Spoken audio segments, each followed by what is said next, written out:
भक्त हैं एक आवश्यक विषय वाणी पीठा से एक व्यक्ति जो सर्वोच्च भगवान के वैज्ञानिक ज्ञान से परिचित पिछले आचार्यों के नक्शे एकदम पर चलते हुए पूर्ण ज्ञान और भक्ति के साथ कृष्ण को समझने की कोशिश करता है, वह प्रशंसनीय है। ऐसा भक्त समझ सकता है कि जीवन की सभी परिस्थितियां अनुकूल और प्रतिकूल भगवान की सर्वोच्च इच्छा से निर्मित होती हैं, और जब वे पूरी तरह से भगवान के चरण कमलों के प्रति समर्पित हो जाता है तो उसे परवाह नहीं होती कि उसके जीवन की स्थिति अनुकूल है या प्रतिकूल। एक भक्त प्रतिकूल परिस्थिति को भी भगवान की विशेष कृपा मानता है।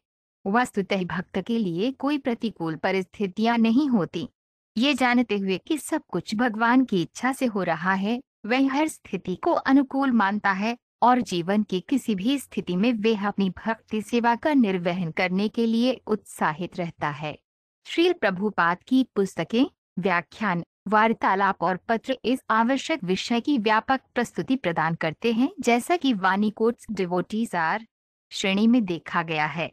उनकी पुस्तकों का परिचय निम्नलिखित 16 उद्धरणों में दिया गया है। श्रील प्रभुपाद की पुस्तकों से उद्धरण भगवान के परम व्यक्तित्व और भक्तों की गतिविधियां इतनी आकर्षक हैं कि न तो उनका वर्णन करने वाला भक्त और न ही सुनने वाला भक्त पूछताछ और उत्तर से बिल्कुल भी थकता है।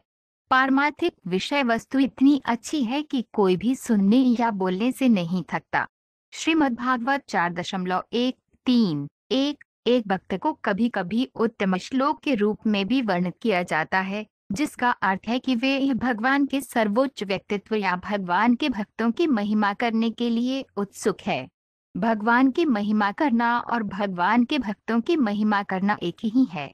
श्रीमद्भागवत 10 जनवरी 1969। भगवान सभी जीवित प्राणियों के नेता हैं, क्योंकि राज्य का राजा कैदियों और स्वतंत्र नागरिकों दोनों पर शासन करता है। लेकिन भक्त और अभक्त के संदर्भ में उनका व्यवहार अलग अलग है। गैर भक्त कभी भी भगवान से कोई निर्देश लेने की परवाह नहीं करते हैं और इसलिए भगवान उनके मामले में चुप रहते हैं, हालांकि वे उनकी सभी गतिविधियों को देखते हैं और उन्हें अच्छे या बुरे आवश्यक परिणाम देते हैं। भक्त इस भौतिक अच्छाई और बुराई से ऊपर हैं। वे अतिक्रमण के पथ पर प्रगतिशील हैं और इसलिए उन्हें किसी भी भौतिक वस्तु की कोई इच्छा नहीं है। श्रीमद्भागवत 1.9-32 भक्तों की आत्म साक्षात्कार की प्रक्रिया कर्मियों, ज्ञानियों और योगियों की प्रक्रियाओं से बिल्कुल अलग है। बाकी सभी लोग स्वयं को संतुष्ट करने का प्रयास कर रहे हैं, जबकि भक्त केवल भगवान को संतुष्ट करने का प्रयास करता है। भक्ति प्रक्रिया दूसरों से बिल्कुल अलग है। भगवान की प्रेमपूर्ण सेवा में अपनी इंद्रियों को संलग्न करके भगवान को प्रसन्न करने के लिए काम करने से भक्त तुरंत दिव्य मंच पर स्थित हो जाता है और वह असीमित आनंदमय जीवन का आनंद लेता है। श्रीमद्भागवत 4.11-14 कोई व्यक्ति भौतिक ऊर्जा के प्रभाव से बच नहीं सकता, भले ही वे यह पारलौकिक स्तर पर हो। कभी कभी विघ्न आते हैं, लेकिन भक्तों की पीड़ा और चिंताएं तुरंत कम हो जाती हैं जब वे भगवान के परम व्यक्तित्व को, उनके सुंदर रूप या भगवान के मुस्कुराते हुए चेहरे के बारे में सोचते हैं। भगवान अपने भक्त पर अनगिनत उपकार करते हैं और उनकी कृपा का सबसे बड़ा अभिव्यक्ति उनका मुस्कुराता हुआ चेहरा है, जो अपने शुद्ध भक्त के लिए करुणा से भरा है। श्रीमद्भागवत 3.28-31 श्रेष्ठ मुक्त वैष्णवों की गतिविधियों को देखकर किसी को आश्चर्यचकित नहीं होना चाहिए। जैसे किसी को भगवान की गतिविधियों से गुमराह नहीं होना चाहिए, वैसे ही किसी को उनके भक्तों की गतिविधियों से भी गुमराह नहीं होना चाहिए। भगवान और उनके भक्त दोनों मुक्त हैं, वे एक ही मंच पर हैं। अंतर केवल इतना है कि भगवान स्वामी हैं और भक्त सेवक हैं। श्रीमद्भागवत 17 जून 1934-35 कभी कभी भगवान अपने भक्त को असाधारण शक्तियां देते हैं, लेकिन भक्त हमेशा जानता है कि शक्ति भगवान की है और भक्त केवल एक साधन है। श्रीमद्भागवत 2.9-30 भक्तों को भी भगवान द्वारा जीत लिया जाता है। चूंकि वे शुद्ध हैं, सभी भौतिक इच्छाओं से मुक्त होने के कारण वे पूरी तरह से भगवान के प्रति समर्पित हो जाते हैं और इसलिए भगवान उन पर विजय प्राप्त करते हैं। ऐसे भक्त कभी मुक्ति की आकांक्षा नहीं करते, वे केवल भगवान के चरण कमलों की सेवा करना चाहते हैं।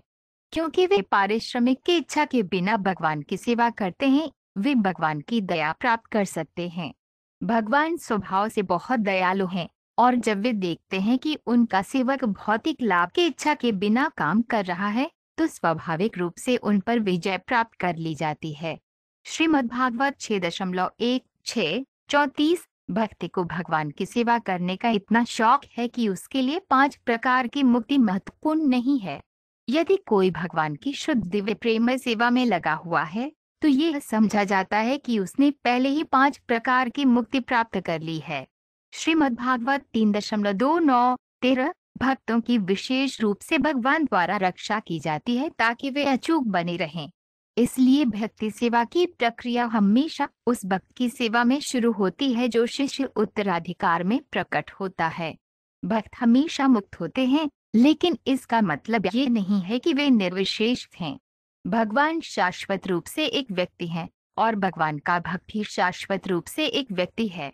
श्रीमद्भागवत 2.6-34। एक भक्त आमतौर पर बहुत विनम्र और नम्र होता है, और वह किसी के साथ झगड़ा करने में अनिच्छुक होता है, न ही वह किसी से ईर्ष्या करता है। हालांकि एक शुद्ध भक्त तुरंत क्रोध से आग बबूला हो जाता है जब वह देखता है कि भगवान विष्णु या उनके भक्त का अपमान किया गया है। यही भक्त का कर्तव्य है। हालांकि एक भक्त नम्रता का रवैया रखता है, लेकिन अगर वे भगवान या उनके भक्त की निंदा होने पर चुप रहता है, तो ये उसका बहुत बड़ा दोष है। श्रीमद्भागवत 4.1-4-32। भक्तों को भौतिक संपत्ति की कोई लालसा नहीं होती और न ही आध्यात्मिक मुक्ति की कोई लालसा होती है। वे कर्तव्य के रूप में भगवान की दिव्य प्रेमयी सेवा में स्थित हैं, और उन्हें इस बात से कोई फर्क नहीं पड़ता कि वे कहाँ हैं या उन्हें कैसे कार्य करना है। श्रीमद्भागवत 3.2-15। दुनिया के राजनेता अपने अपने पदों पर बने रह सकते हैं, क्योंकि भगवान के शुद्ध भक्तों को राजनीतिक नेतृत्व या कूटनीतिक निहितार्थों में कोई दिलचस्पी नहीं है। भक्तों की रुचि केवल ये देखने में है कि आमतौर पर लोग राजनीतिक प्रचार से गुमराह न हो, और यह देखने में कि एक प्रकार की सभ्यता का अनुसरण करने में जो अंततः नष्ट हो जाती है, मनुष्य का मूल्यवान जीवन बर्बाद न हो जाए। श्रीमद्भागवत 2.4-18। भक्तों को जंगल में जानवरों के शिकार और हत्या, बूचड़खानों में जानवरों की थोक हत्या, और क्लबों और समाजों के विभिन्न नामों के तहत संचालित वेश्यालयों में युवा लड़कियों के शोषण को देखकर पीड़ा होती है। श्रीमद्भागवत 4.26-9। भक्त भगवान के सर्वोच्च व्यक्तित्व के प्रतिनिधि हैं, और वातानुकूलित आत्माओं को उनकी मूल चेतना में उन्नत करने के लिए वे वातानुकूलित आत्माओं को कृष्ण चेतना के बारे में प्रबुद्ध करने के लिए पूरे ब्रह्मांड में यात्रा करते हैं। श्रीमद्भागवत 22 अप्रैल 16। इसलिए एक भक्त केवल प्रसाद या सर्वोच्च भगवान को चढ़ाए गए खाद्य पदार्थ खाता है, और कृष्ण कहते हैं कि जब कोई भक्त उन्हें भक्ति के साथ वनस्पति साम्राज्य से खाद्य पदार्थ प्रदान करता है, तो वे उसे खाता है। एक भक्त को कृष्ण को सब्जियों से तैयार भोजन अर्पित करना होता है। यदि परम भगवान जानवरों के भोजन से बने खाद्य पदार्थ चाहते हैं, तो भक्त इसे अर्पित कर सकते हैं, लेकिन वे ऐसा करने का आदेश नहीं देते हैं। श्रीमद्भागवत 3.29-15।